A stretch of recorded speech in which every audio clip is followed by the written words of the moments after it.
You're watching the 643 DP podcast with Derek and Patrick. The stream is about to begin.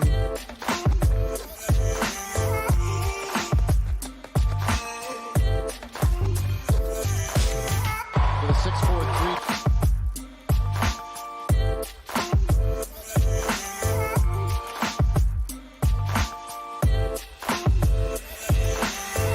For the 643.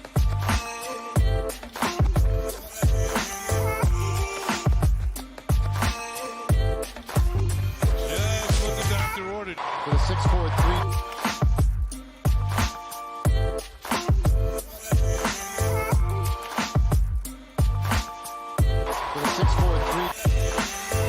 Get your questions ready.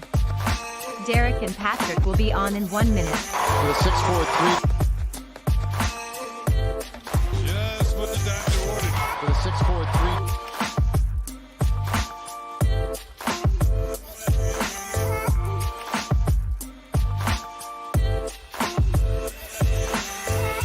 For the 643. For the 643. The stream will begin in 30 seconds. For the 643.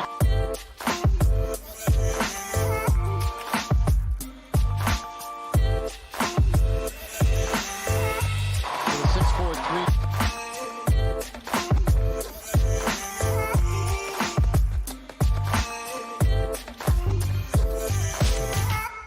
Just what the doctor ordered. This is the 643 DP podcast with Derek and For the Patrick. 643. The show is about to begin. What's going on, everybody? Welcome back to Unhinged Live. We have a very special pregame today. It is the 643 DP podcast live. I'm Patrick Hennessy. Derek, how are we doing today? I'm good, man. I'm glad we're migrating this over to your channel because, honestly, I can't handle, all the work I'm doing. So appreciate you taking over for this. Yeah, so for those of you who have been kind of watching the streams on Derek's channel, we're going to be doing the live versions of the 643 DP on here, and then Derek's kind of going to get the clips and kind of put them up on his channel, and we're going to do it like that. But shout out to everybody currently in the chat. Let's take attendance/roll call. Why not? Let's see who we got in here. We got Lori, we got Fritz, Christian, D the She, quite the name, Evan, Diego, Daryl, Martin, Jesse Dominguez. Who else we got? We got Irving, Yoelvis, Wyatt. Sorry if I missed anybody. Hope everyone's enjoying their day. Derek, I don't know about you, but it's sweltering in New York. I got an emergency alert on my phone, and those Amber Alerts that just go off and they're level 1000 on your phone. That's exactly what it was. It's NYC, please conserve energy. Is it just me, or do they make the alert louder when it's a rich white girl that's missing?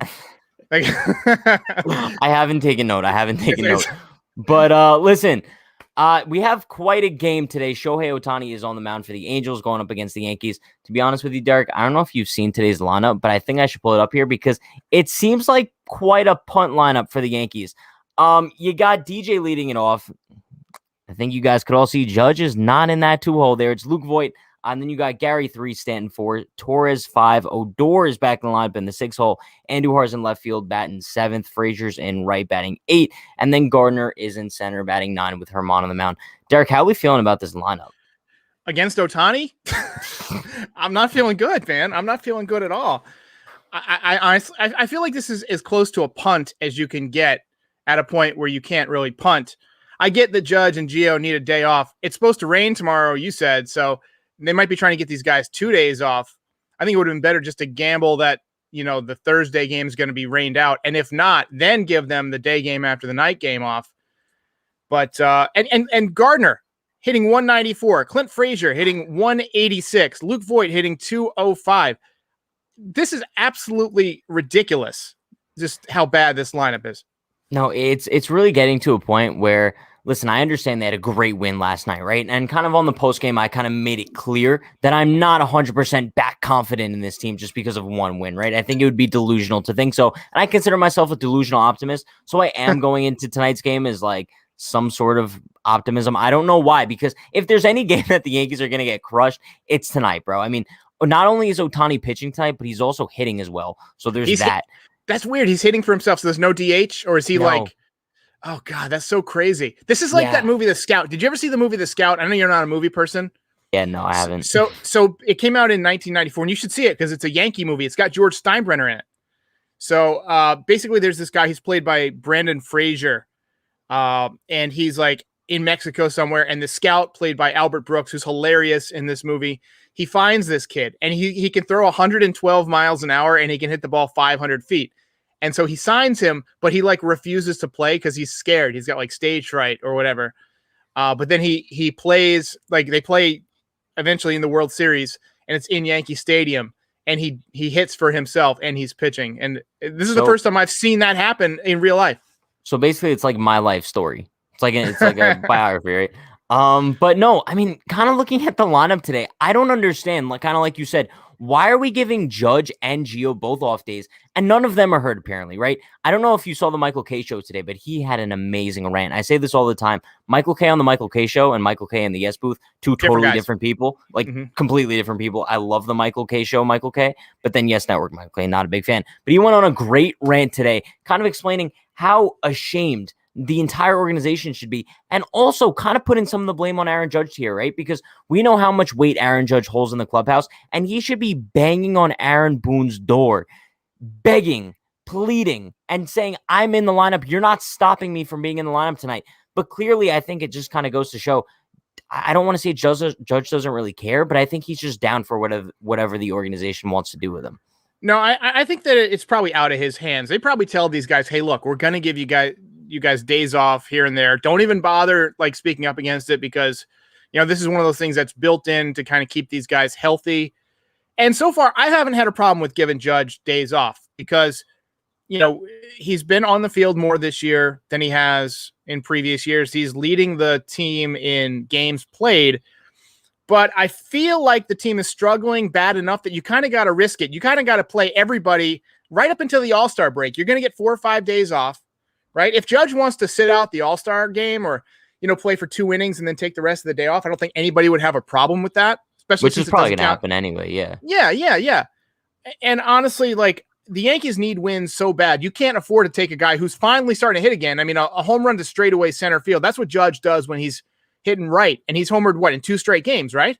Yeah. So, it might be two straight, or it might be 2 out of 3. Either way, he's starting to heat up again, and you immediately cool him off. It's supposed to rain tomorrow. I feel like that's just one of those Boone things where he's going with the book rather than with your eyes. The guy doesn't need a day off if he's hitting home runs every night right now. Let him have the day off tomorrow when it rains, or let him take the day off against Jacob deGrom because it's not going to matter.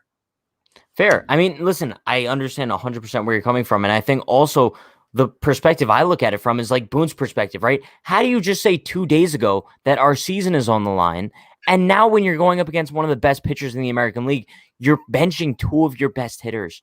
I don't understand. So you're telling me that going into the game tonight, the Yankees are confident with Rougned Odor, Clint Frazier, and Brett Gardner all in the lineup against Shohei Ohtani? There's no way they could tell me they're confident in that. I'm going to tell you what, Shohei Ohtani is going to be fun to watch. This is one of those nights where I'm not even going to really be disappointed if the Yankees get shut down, because it's just going to be a fun game to watch. It was like when they used to play Pedro. You go into it expecting the Yankees to get shut down. It's like watching, Elway or Marino or one of these great quarterbacks in their prime. You know that they're going to light you up for 4 touchdowns. It's just like, sit back and enjoy the show. We're seeing something from Ohtani right now with the 2 home runs last night, pitching tonight. He's been deadly on the mound. I've never seen this in my lifetime. Nobody's really seen this since Babe Ruth. Everybody laughed when they compared him to Babe Ruth. People are like, yeah, Babe Ruth, whatever. Ohtani's on pace for 50-something home runs, and he's got a sub-3 ERA. It's ridiculous. I didn't even think he was going to be this good. And it hurts so bad that he could have been a Yankee, right? I think we were all like 100% guaranteed that he was going to be a Yankee. Then all of a sudden reports come out that he wants to be on a West Coast team. That hurt my heart a little bit. And now it hurts a little bit more. And also, I want to bring up this point. We've seen Ohtani raking in Yankee Stadium, right? It seems like every opposing team that comes to the Bronx, they have left-handed hitters that just mash, right? You look at Austin Meadows. You look at Rafael Devers. You look at Shohei Ohtani. And for some reason, the Yankees haven't gotten this message across to their own clubhouse and their own organization. Why don't we have any left-handed sluggers? It's almost like Yankee Stadium is built for left-handed hitters, no? Yeah, Tony Kemp hit 2 home runs in 2 days. Guys hit 2 home runs in a million years. Matt Olson raked. God. Matt Olson, I mean, those balls would have gone out of Yellowstone, but No, still, yeah. Matt Olson is like, you know how people have like their dream like player for the team. My dream Yankee that is out there in the league that's kind of realistic, I think, is Matt Olson. Now it's not an immediate thing, but in a couple of years, I could see him being one of those guys because he's so big and he's got such an unorthodox swing. I could see him being good for a long time. He gets his hands like way back from his body and he kind of hits like Ohtani. He just uses his hips and propels him through the zone. I could see him like being a really good hitter for, 10 more years. And eventually the A's aren't going to be able to pay him. And you know that the Yankees, if they need a first baseman, are going to be looking at him at that point. Yeah, it's very possible. I mean, listen, kind of looking at players that the Yankees could use right now. I'm not sure if you saw Cashman's press conference yesterday, but the question did come up where he was asked about kind of Ambergy, Park, whether or not they kind of see whether or not he sees them as viable options to kind of come up and help the major league club at this point. And his response was something along the lines of, we think we have our best troop on the field right now. That actually made me nauseous a little bit, just because how can you sit there and tell me that you think your best troop in the outfield right now consists of Clint Frazier and Brett Gardner? It's actually sickening. And it pisses me so off because, Derek, I'm sure we talked about this numerous times before. I know I talk about it every single day. Trey Ambergy and Hoi-Jun Park are two guys that have already earned a spot in the major league roster. And I think the kind of like the lack of reward and also the lack of accountability in the Yankees organization right now is honestly what's leading to their downfall. So the thing about reward is interesting because we heard Paul O'Neill talk about that last night on the broadcast, where he's saying if you're a minor leaguer and you see that guys are playing well and they get to go up, it propels you to play harder, to work harder. And I feel like there's no incentive for the Yankees minor leaguers right now because, if you're in AAA, you're basically not getting called up. The Yankees have packed their 40-man roster full of dog shit relief pitchers, and you really have no shot if you're somebody like a Hoi-Jun Park or like a Trey Ambergy. Honestly, at this point, the best thing the Yankees could do would be to send Gardner into retirement. I get that he's your only center fielder. I would rather lose with Hoi-Jun Park in center than with Brett Gardner in center. Same. I want to get a look at the young. I want to give this kid a chance. What if he comes up here and he hits 300, or he has that power that is conducive to Yankee Stadium? What if he becomes one of those guys who finds that jet stream and can hit that auxiliary scoreboard, once every 2 or 3 games, and all of a sudden he's a 30 home run guy? You're never going to know until you find out. And for me, that's my biggest qualm with the Yankees dating back decades. They let Shane Spencer rot in the minor leagues for 4 or 5 years. He didn't get called up until he was 27. And when he did, he went berserker and he led them, like, he hit 10 home runs in a month. Of course, he never turned out too much, but just giving somebody that chance, it's like a boost of energy, not only for them, but the team gets younger. Guys are now, it's like, all right, we're losing our at bats to the younger guys. Let's step up our game a little bit. I just think it's deserved for Park and Ambergy to get a shot, especially when Frazier and Gardner are doing nothing. If Gardner was hitting 270 and Frazier had 15 or 18 home runs, I would understand it, but neither one of these guys is doing their job. That's exactly my thing. And Derek, like, that's why you bring up the point, like, send Gardner into retirement. I think that could be the only option right now, because even, let's say, hypothetically, the Yankees call up Trey Ambergy, I guarantee you that he's not going to get the majority of playing time in the outfield as long as Brett Gardner's still on the roster. No matter how bad Brett Gardner's doing, I think he would still get the majority of the starts in the outfield. I truly believe so. And what's interesting is that it's obvious that he can't pull the ball anymore. Gardner cannot turn on a fastball. Yeah. And yet the Yankees run him out there against a guy throwing 100, right? Rather than getting somebody who maybe has those youth reflex. It's just, to me, it just makes me livid. It just makes me weird. livid. It's really weird. And listen, at this point, I'm kind of like, you look at Hoi-Jun Park, you look at Trey Ambergy, these guys are 25, 26 years old. If not now, then when? And also, I think you kind of have to look at it from this perspective, right? Let's say you do call them up and they start raking. They're like 2 of the best hitters in the lineup, hottest hitters. That saves you from having to go out and acquire an outfielder at the trade deadline, right? So you could kind of use those pieces and then improve the starting pitching or get another bullpen arm. I think that the Yankees are just missing a prime opportunity right here. But once again, like, we talk to literally deaf ears. They don't care what the fans think. They don't care what anyone else thinks. I don't know why they refuse to do it. But Brett Gardner is probably going to be with the team next year as well. So whatever happens, happens.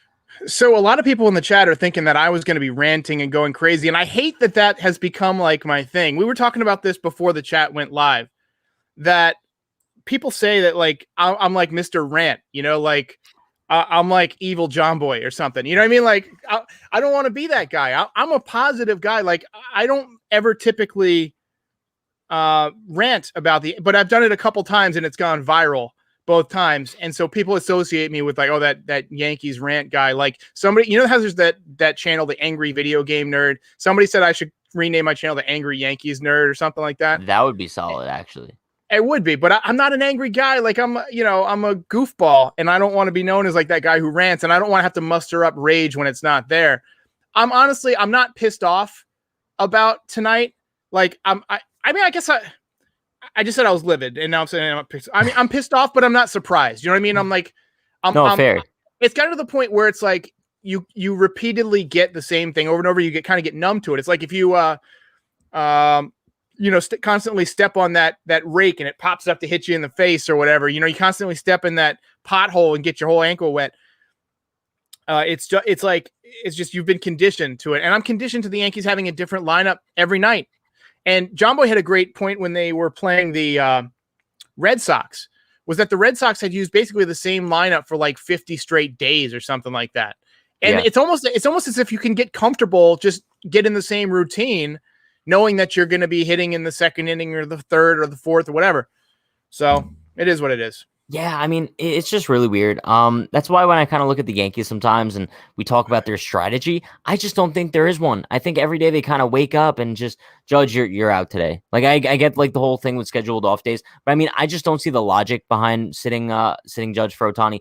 And also, I think there's just no point in ranting anymore, especially when it comes to situations like this. We know the Yankees are going to make bonehead decisions. You could call them Boone-headed decisions, but you know that they're going to happen regardless of what we do. So I'm at the point where I'm numb to it too. And I think sometimes people get this like mistaken in my chat. They're like, Pat, like, where's your passion? Like, why? Like, I think it's just called being numb to the pain. That's all it is at this point.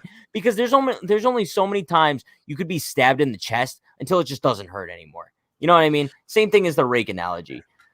So there's two things I want to bring up on this podcast. Since we have about 15 minutes left.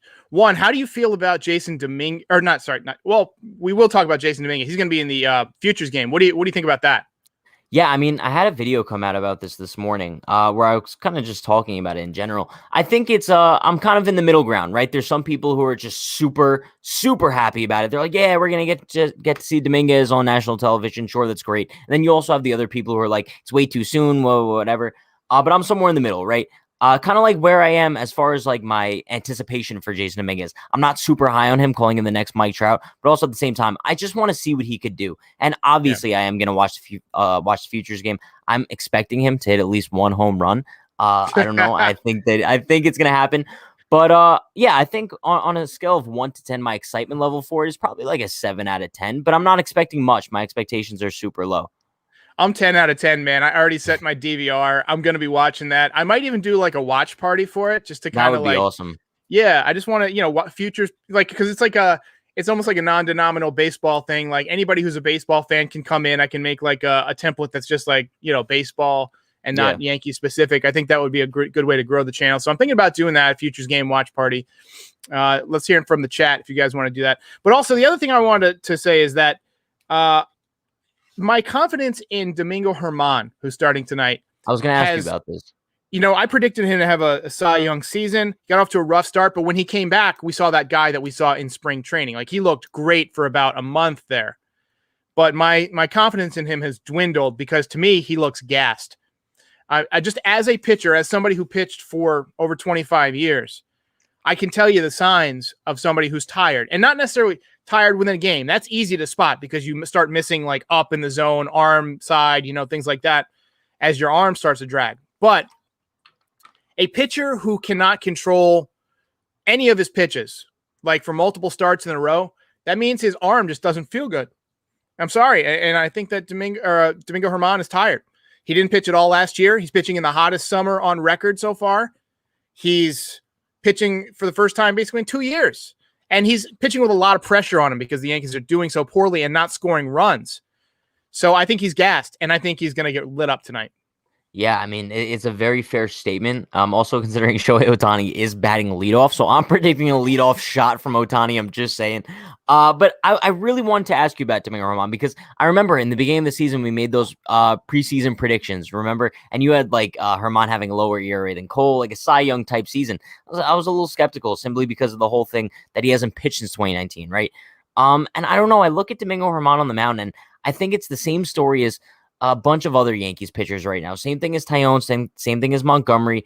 You never know what you're going to get. Germán might come out tonight and go 6 scoreless, and I wouldn't be surprised. But then also he could come out and give up 5 in the first, and I wouldn't be surprised either. And that's just the story of the Yankees rotation this season outside of Garrett Cole. You really never know what to expect. Well, that's just kind of what comes with being an average major league pitcher, right? I mean, we don't have a true ace behind Garrett Cole. I would say that with Corey Kluber, with Luis Severino, you can expect those guys to be really good on the regular if they're healthy. Guys like Jordan Montgomery, he's mostly going to be a quality start type pitcher where he goes 6 innings, gives up 3 runs. But those 3 runs could easily be 1 run or 5 runs, depending on a bounce here or there or a hanging slider here or there. So that's why I don't really get on him about, being kind of up and down because he's pretty consistently inconsistent. He's going to pitch to about a 4 ERA most of the time. And that's fine. That's what Andy Pettitte did. It's very useful in the postseason because you can have a good start. The guys that bother me the most are Jameson Taillon because we're halfway through the season. He's got an ERA approaching 6. Yeah. It's almost a touchdown, baby. And then you got Domingo Germán, who has had like 3 or 4 clunkers in a row. And then you got Mike King, who was awesome for the 2nd, 3rd, and 4th inning. Can't get anybody out in the 1st, can't get anybody out in the 5th. He's a perfect reliever. I think that he would be a great middle relief pitcher for the Yankees. Like he'd be that guy that you bring in. Let's say that, Garrett Cole or Jordan Montgomery pitches 5 innings and gives up 2 runs, but throws 100 pitches in the process. Well, you bring in Mike King for the 6th and 7th if you're tied or if you're down 1, and he can kind of hold it, have a couple of efficient innings, get your offense back out there. But I'm just not confident in him as a starter, man. I don't know what it is. He just can't get anybody out in the 1st inning. Yeah, I mean, it's a fair statement simply because I talk about Michael King pretty often because I'm in the middle ground as far as he goes, too. There's a lot of people who really don't like Michael King. But I think given the circumstances and the situation that he's in right now, I think that he's done a pretty decent job. I don't think Michael King is a starter, but I think he's kind of made the best of the situation. As we could see, he literally can't perform in the 1st inning. So maybe you use like an opener in his next appearance. I don't know what you do. It could be an idea because it's a tool that the Yankees haven't really utilized since. Did they use it last year at all? Dude, I didn't even think they used it. I think once, but I didn't even think of that. An opener with Mike King is a freaking brilliant idea, Pat. I mean, Chad Green for the 1st inning, and then Mike King 2nd through the 5th, and then you go to like maybe Nestor Cortez, and then you go to like if Britton was healthy, Britton and Loaiza Chapman. But I mean, I feel very confident in that against most teams. Yeah, I mean, my ideal situation would like if Wandy Peralta or Justin Wilson were actually good, I would love for them to kind of like take that opener role simply because think about it. You'd go like lefty, righty, lefty. If you go like either like Wilson or Peralta and then King, Nestor, but obviously they both suck. So it's like, you don't really have anything to work with there. So I guess Chad Green would probably be the opener in that situation, but moving on here. Derek, let's make some home run predictions for tonight. I usually do this every single time on the pregame. Do you think anybody's even going yard tonight against Ohtani? I think if anybody goes yard, it's going to be Andujar. Coming off a good night last night. Good night, and he hits home runs in bunches.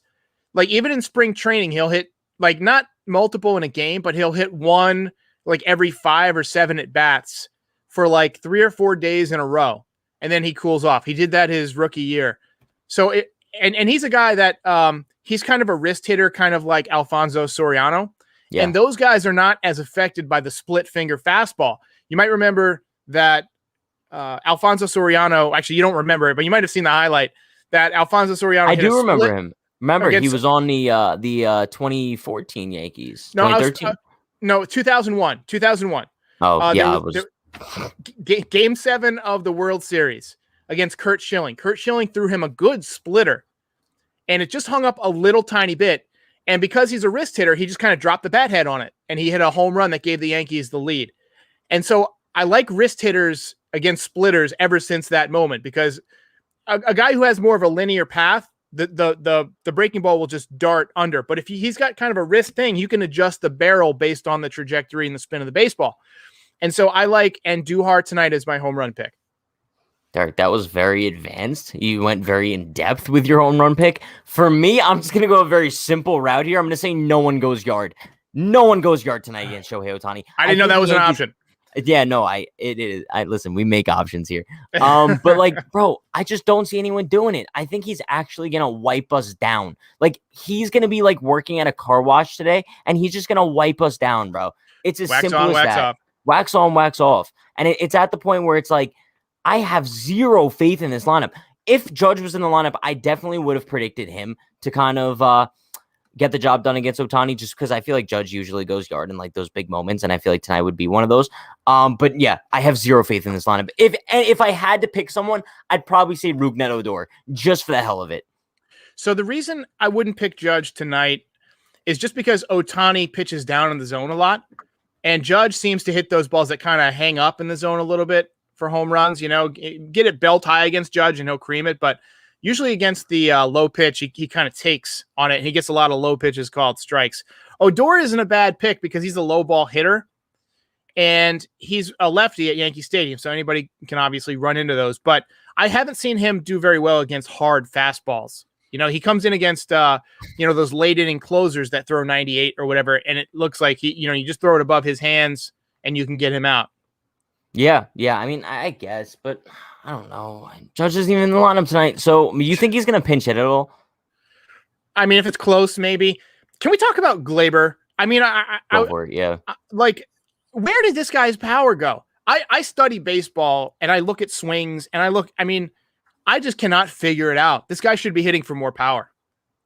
Yeah, it's really weird, because this is another thing that I posted a video about the other day, kind of like the struggles of Gleyber Torres, the decline of Gleyber Torres, the drastic decline of Gleyber Torres that came so quickly out of nowhere.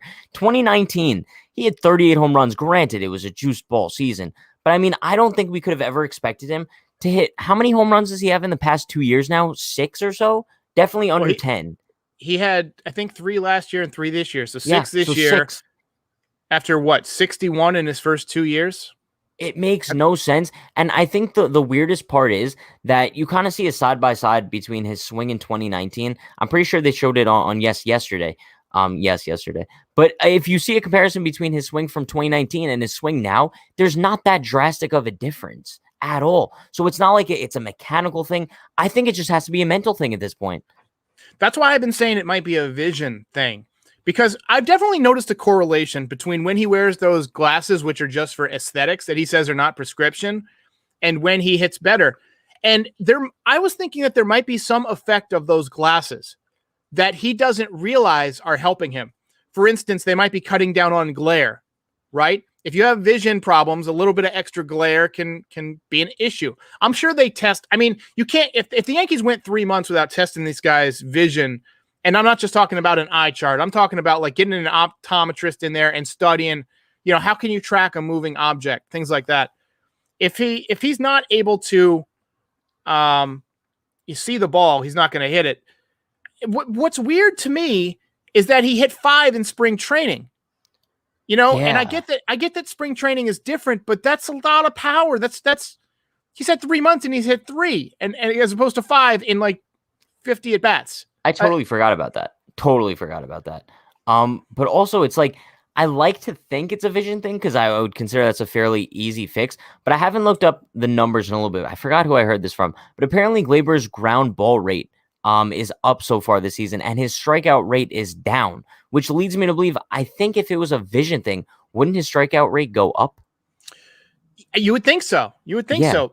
He's making more soft contact. So he's improved at making contact, but the soft contact is causing him to make out sooner. Whereas, like, let's say you get a 2-1 fastball, right? Or a 2-1 slider that you swing at and you hit a ground ball to shortstop. Well, you're out. But if you had swung through it, you get one more shot. and you might run into something. The deeper into the count you get, you've seen a few more pitches from the pitcher. You just might run. I'm racking my brain. This is why I want to talk about this, because it's weird. It's just really weird. It's just one of those weird glitches in the matrix where this guy has suddenly, all his power has evaporated. Yeah. I want to bring up this comment from Parker right here. He says, I know the DP stands for Derek Patrick, but get it out of the title. I've seen way too many double plays. That's actually so ironic because the Yankees have hit into so many double plays so far, like a ridiculous amount. And here we are with the 643 DP podcast. But let's make some predictions tonight as far as Domingo Germán. How do you think he's going to do? Give me like a little projected stat line here. I'm going to say 5 innings, 5 runs, probably 6 or 7 strikeouts, 2 or 3 walks. I think he's going to have a bad start. Yeah, I think so too.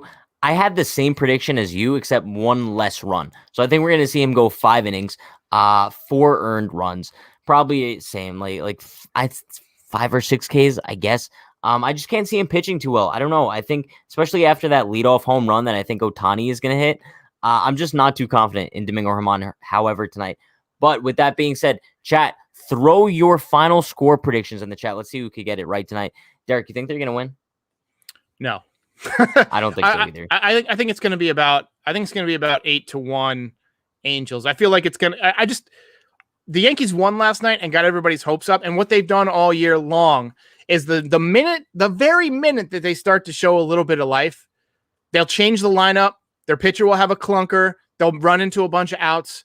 I'm predicting outs on the bases. I'm predicting men left on base. I'm predicting a lot of strikeouts, and I'm predicting a bad start from Germán and probably, somebody like Sessa coming in and throwing some gas on the fire. Fair enough. I mean, I'm probably viewing it the same way. I don't think they lose as bad just because I think the bullpen will come in after Germán and kind of just put a little Band-Aid on things. So I think the Yankees lose tonight 6-1. And I hate predicting losses, but I think if there's any day you are going to predict a loss, it would probably be tonight. Hopefully tomorrow isn't a rain out. Simply because I believe it's supposed to be Monty versus Griffin Canning tomorrow, which is a pretty good matchup in the Yankees' favor if they want to salvage the series if they lose tonight. So I guess we'll have to see how that happens. But hopefully the Yankees could find a way to hit Shohei Ohtani tonight. Hopefully they could find a way to prevent him from hitting a home run as well. That's such a weird thing to say, like prevent the pitcher from hitting a home run. I'm still getting used to it. It's screwing with my brain, man. Like it's just weird, like that he's hitting for himself when he's pitching. Honestly, we know that Domingo Germán doesn't give a shit about like humans. Like maybe Domingo should seriously. Domingo should fucking drill him first at bat, like hit him in the ribs, make him uncomfortable out there. Put one in that right rib cage. He's a left-handed hitter. He exposes that right arm when he's pitched. I used to do that. I'm afraid to. I'm not afraid, but I'm ashamed to admit this. When I would be pitching and the opposing pitcher would come up and his pitching arm was facing me, if he was a right-handed thrower and he hit left-handed, I would drill him every time. And I threw hard, man. I could throw hard. And I would drill him right in the, I would aim for the elbow or try and get like the wrist just so that, to screw up his pitching. I mean, it is what it is. I don't throw hard enough to break any bones, but I sure as hell throw hard enough to make you have a bad game. I mean, I guess we'll see if Germán takes Derek's advice tonight. I guess we'll have to wait and see. Don't listen to me, kids. Violence is never the answer. But that is going to wrap things up for today's pregame. Thank you all for stopping by for the 643 DP. If you're not already subscribed to Derek, go do that. He's going to have clips of this live stream on his channel. We're going to be live every single Wednesday before the Yankee game, so stay tuned for that. I'll be live directly after the game tonight for the post game. You guys know the deal. Be sure to like, comment, subscribe, turn on post notifications for more. I'm going live before and after every single Yankees game this season. Stay happy, stay healthy, stay safe. Let's go Yankees. See you later. Peace.